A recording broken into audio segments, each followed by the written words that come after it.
the theory of evolution. So I thought that was very adept for what we're talking about today. Because indeed there is an urgent need for Pakistan to change, as there will be disruptions and we will need leadership. The government has very well managed the security and the energy challenges over the last years, and the economy, despite its many constraints, is now giving us about 5% growth every year. But that's not good enough, and well below the potential of Pakistan. Pakistan has the capacity and also the need to deliver over 7% consistent growth to meet its potential. And with CPEC investments taking more visibility, I see many opportunities for current industry as well as new industries. My name is Bruno Olierhoek, and this year I'm the president of OICCI, the Overseas Investors Chamber of Commerce and Industry. I grew up in the Netherlands, I studied in France, and then over the last 23 years I worked with Nestle in France, Southeast Asia, Switzerland, Africa, and now since 2015 here in Pakistan.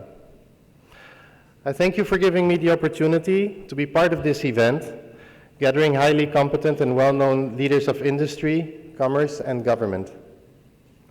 As president of OICCI, let me briefly talk about some of the facts of OICCI. I think by now everybody knows that we are the oldest chamber in the whole of South Asia, and we are the largest chamber of commerce in Pakistan in terms of economic contribution. Our approximately 200 members are from 35 countries, are operating in 14 key sectors of the economy. We contribute about 18% of the GDP and more than 1/3 of the tax revenues. In the last 5 years, the OICCI members have reinvested about $8 billion in expanding our facilities in Pakistan. And 50 of our members are subsidiaries of Fortune 500 companies. So for the Future of Work Summit, I've been asked to share my perspectives on the topic of leadership in the age of disruption. So the theme clearly consists of 2 parts, leadership and disruption. So let me start with the first part, leadership, and I will focus on leadership in the corporate sector, where the OICCI members are active.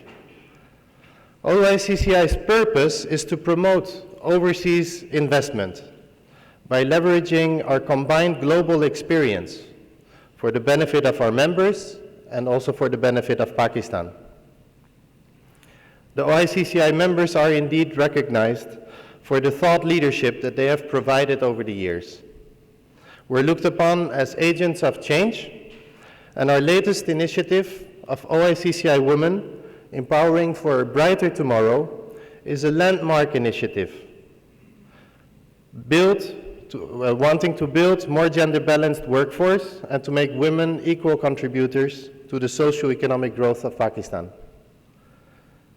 The second part of the theme is the age of disruption. And is the age of disruption something new? Not really. Heraclitus of Ephesus, a Greek philosopher, already talked about disrupting the future in the 6th century BC. In his doctrine, change is central to the universe. And I'm sure that all of you know his most famous quote, "The only thing that is constant is change." And while indeed there has been change throughout all the ages, the level of change that we are experiencing in the new reality is indeed exponential, as Paul also mentioned. Yet at the same time, I've personally come to the conclusion that while we are living in ever faster changing times, we must also learn from the past, as time and again, I see that timeless fundamentals hold true.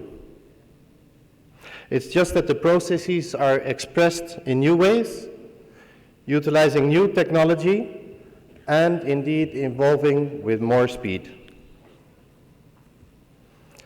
So in order to demonstrate leadership in the age of disruption, I believe that there are 3 key ingredients. The first key ingredient is a strong learning agility. Whether we talk about individuals, companies, or the government, we have to constantly learn, unlearn, and relearn. We have to stay open-minded, borrow with pride, and then modify to our local realities. That is why the OICCI's access to global best practices and the international experience of our management committee is so powerful. Secondly, the second ingredient, and equally important, is the willingness to change and at the right speed to keep up.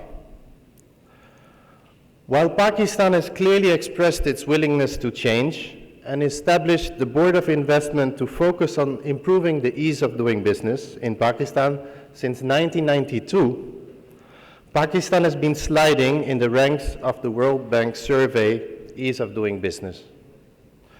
Pakistan was ranked 75th in 2010 and was down to 147th out of 190 countries in 2018. And it's not that Pakistan did not try to improve. However, the reality is that other countries have been faster and made more effective efforts. The lack of institutionalized decision-making is one of the reasons for Pakistan's poor rating. Pakistan has lagged behind in simplification of processes and their timelines.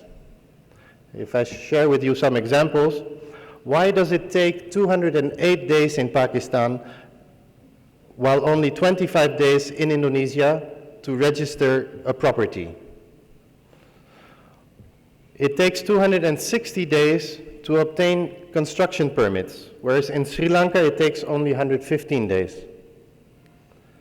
And to start a business, it takes 12 procedures and 18 days in Pakistan, whereas only 9 days and 7 procedures in Sri Lanka, and in Singapore you can make everything happen within 1 day.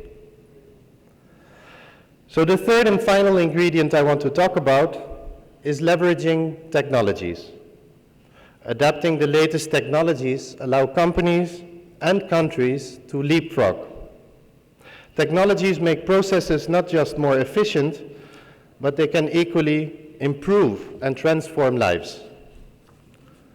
Let me illustrate this by talking about one of the Nestle projects in our milk shed.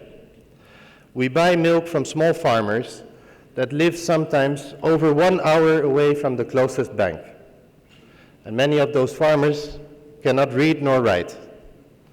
But they can now not only receive their payments for the milk that they sell to us using their mobile wallet, but they can also use that same phone to apply for a loan without leaving their house and without collateral. They then receive the money within 48 hours and at a decent interest rate of just 15%. This way of working drives financial inclusion. And most importantly, our small farmers do not have to go to the loan sharks that loan money at 50 or 60% interest. So you can see that these technologies are not only new ways of working, but they're changing paradigms, they're changing lives. Equally, the government has to leverage technology to use data and to simplify processes. It has so far not kicked off a unified process to computerize and deliver efficiency for businesses, which would attract more investment, create jobs, and above all, also create huge revenues for the government. In this age of technological advancements, e-filing, e-reporting, and e-monitoring can substantially ease the burden of compliance on the society.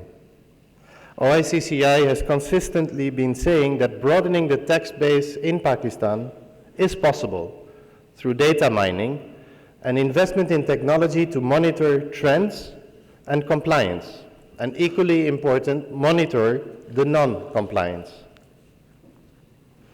So let me be clear. I want to state that the OICCI members believe in emerging Pakistan and are in general very positive about Pakistan, with the firm belief that this is a land of opportunities and has considerable potential due to its demography, resource availability, and potential for growth.